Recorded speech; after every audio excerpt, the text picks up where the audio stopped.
É o fim dos tempos. Nossa, tempos difíceis, né, galera? Vivemos na modernidade, temos tecnologias que facilitam cada vez mais o nosso dia a dia. E com o surgimento agora de inteligência artificial, os trabalhos têm se tornado cada vez mais fáceis. Então como podemos falar que estamos em tempos difíceis? Porque a nossa maior dificuldade não é tecnológica, é moral. Existe uma frase muito interessante que fala: tempos difíceis fazem homens fortes. Essa frase muito famosa foi criada por Antístenes, um filósofo discípulo de Sócrates, mas que hoje é muito explorada por coaches e essa galera do empreendedorismo. Ela tem uma continuidade que faz a gente criar um raciocínio bem interessante. Tempos difíceis fazem homens fortes. Homens fortes fazem tempos fáceis. Porém, tempos fáceis fazem homens fracos. E homens fracos fazem tempos difíceis. Percebem o ciclo aqui? Quando os tempos são fáceis, as gerações que embarcam nessa facilidade se tornam mais frágeis. Porém, a fraqueza também levanta um aspecto de sensibilidade do ser. Apesar de serem um pouco mais fracas, elas são mais sensíveis. E essa é uma forma bem interessante da gente ler o tempo em que vivemos agora. Mas tem uma questão aqui. Os avanços tecnológicos que possuímos na atualidade tornarão os tempos fáceis para sempre. Então será que seremos fracos eternamente? Melhor ainda, o que é ser fraco aqui? Estamos sim muito enfraquecidos como humanidade. É uma decadência moral. Estamos em parâmetros baixíssimos. A gente vive no mundo do yin yang, dessa dualidade. Só que não é de forma harmônica. Brigamos uns com os outros, nos separamos e nos matamos, mesmo cada parte tendo um pouco do outro dentro de si. Essa ausência de questionamento, de autorreflexão, torna um ser meros fantoches dos gananciosos conscientes. Ainda vivemos muito em narrativas egoístas. O que eu quero, o que me serve, o que os meus merecem, não os outros. Aqueles são diferentes de mim. Diferentes no quê? Parece a quinta série brigando com a quarta série. Ai, somos melhores, lero. Aí vem um adulto, um professor faz... jura? Nos distraímos com pautas superficiais. Quando falamos de política, então, parece que é necessário ter um lado. E é tipo no futebol. Um time precisa vencer, o outro time precisa perder, errar. É direita, é esquerda, é meio de campo. Ninguém tá acima disso pensando... Tá, vamos avaliar o que é bom pro ser humano. Vamos pensar no que é bom para a sociedade. A ideia original da política era de proporcionar melhores oportunidades para que as pessoas pudessem exercer o seu potencial máximo, o seu melhor. Se cada ser humano atingisse o seu potencial individual, a sociedade se beneficiaria tremendamente. Poderíamos ter avanços incríveis se não fôssemos tão limitados a dinheiro, fama, poder. Imagina isso, tudo funcionando bem, as pessoas convivendo, com oportunidades, felizes, vivendo de forma equilibrada e plena. Lindo, né? Mas infelizmente isso não agrada muita gente. Ainda não. Ainda se vive na ilusão de que o mundo material é tudo que existe e o egoísmo segue sendo a bússola de muitos corações. Quando eu converso com casais de amigos e pergunto sobre filhos, a maioria diz que não quer ter filho. Eu não, tá tudo muito perigoso, o mundo tá muito difícil, filho agora pra quê? Todo mundo quer um mundo melhor para os seus filhos. Poucos são aqueles que querem filhos melhores para modificar o mundo. Vocês percebem que o mundo não vai se modificar sozinho? Foi a gente que criou essa bagunça toda. A natureza tá aí para ensinar a gente através do exemplo. E a gente tende a ignorar e seguir de forma mesquinha. Então às vezes ainda dá um saculejo aqui e ali, mas não é o suficiente. Educar as crianças para adquirirem um olhar mais fraterno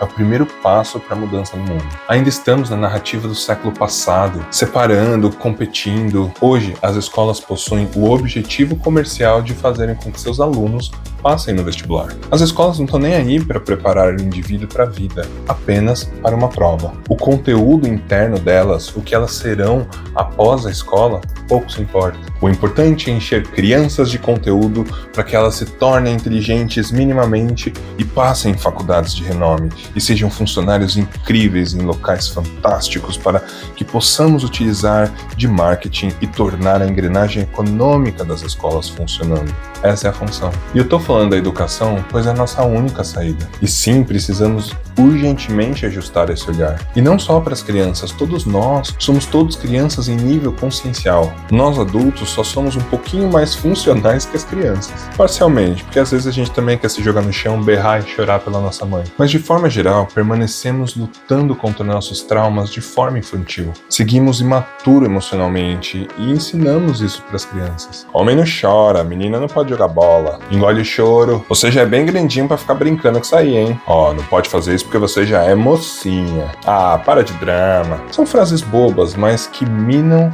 o emocional das crianças desde muito cedo. Não se pode sentir, chorar e expressar isso de nenhuma forma. E assim criamos uma geração com fragilidade emocional, que usam de todo e qualquer artifício para se distrair das angústias internas. Afinal, não se pode reclamar, não se pode chorar e tudo que eu preciso eu conquisto com facilidade. Criamos zumbis que se distraem com qualquer bobagem para fugir da realidade. É a maior epidemia do mundo, a droga da distração. Fuja dos seus sentimentos, se dope. Percebe que a gente está sufocando uma geração que veio mais inteligente e mais sensível que a nossa? Mas se a gente não sabe lidar com as nossas emoções, eu vou saber lidar com as emoções dos outros? Percebem aqui o perigo? E aí, olhar para a educação e ver que a gente está abolindo a arte, está abolindo a filosofia, está diminuindo o conteúdo de história, diminuindo a interação entre as crianças, vamos colocando só tecnologias, mais matéria, conteudismo, e aí a gente vai perdendo a nossa humanidade, a gente vai se tornando raso emocionalmente. E é por isso que a gente vê tanta bizarrice por aí, tantas guerras sem sentido. São crianças com o poder de mandar em outras crianças, e essas crianças se dispõem a matar por ideias rasas e sem cabimento. O valor humano vem se perdendo. O panorama político mundial é de superficialidade, e as narrativas que vêm ganhando popularidade são aquelas com falas óbvias, rasas, simples, pois é essa fala que se comunica com as massas. E nós, massas, estamos cada vez mais burros e distraídos pelas mídias, das quais a gente valida utilizando. E aí você percebe que tudo gira em torno de nós, de você. Por isso que eu digo, tudo é exclusivamente sua responsabilidade, ou minha, de cada um. E a espiritualidade já sabe de tudo isso há muito tempo. E é por isso que eles não interferem diretamente nas nossas escolhas, pois é o nosso conteúdo interno que dá a direção dos aprendizados que precisamos. E aí o que vem ocorrendo no mundo de forma geral? Doenças emocionais assolam o planeta. E esse é o maior marcador de que estamos indo para o caminho errado. Tá, Raul, então como que a gente pode mudar? Falando sobre isso, trabalhando formas de nos autoconhecer, terapias, reconexão com a família, com a natureza, fé. Mas como a gente realmente faz hoje em dia? Nos entupimos de remédio e nos dopamos para parar de sentir. E sem sentir, nós permanecemos funcionais, porém não saudáveis. Esse vídeo é para ser elucidativo, mas ele também é um desabafo. Eu sei que vai doer e muitos não vão nem querer assistir até o fim, não é um vídeo que chama atenção. Aliás, eu não tenho feito vídeos para chamar atenção no meu canal. A ideia aqui é para provocar uma reflexão entre eu e você que gosta do meu conteúdo. A gente tá indo meio mal como humanidade, sabe? Acho que falta bastante fraternidade. E para ajustar tudo isso vai levar bastante tempo, porque é preciso que cada um ajuste isso individualmente. E as pessoas não percebem que elas precisam disso. Isso é complexo. Vou deixar aqui então alguns pontos de vista para reflexão. E aí eu quero que vocês comentem se vocês concordam ou não. E se quiser acrescentar algo a mais, será super bem-vindo. Mas por favor não me venham com argumentos rasos daqueles, é porque o político X ou Y é assim ou assado. Corta essa. Tá todo mundo cagado aqui, então vamos cada um cuidar da sua fralda? A gente não aprende tanto só com conhecimento. A gente aprende com o exemplo e com a prática. Então lembre-se de que você está sempre sendo observado pelas pessoas e pelo plano espiritual.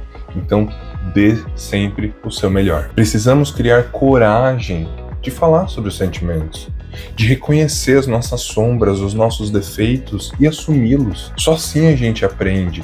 E a espiritualidade não espera a perfeição de ninguém. Trabalhem mais o campo da fé de vocês. E aqui não estou falando para as pessoas procurarem uma religião em si, mas incorporar em suas vidas a essência filosófica do que aquela religião traz. E aqui eu gosto de fazer uma ressalva. Toda e qualquer religião, vertente religiosa, que vem da ideia de que uns são melhores do que outros, de que Deus pune uns ou outros, de que tudo é o diabo, tudo é obsessor, tudo é negativo, foge. Precisamos de acolhimento, aprendizado e fraternidade. Não precisamos de punição, julgamento e medo.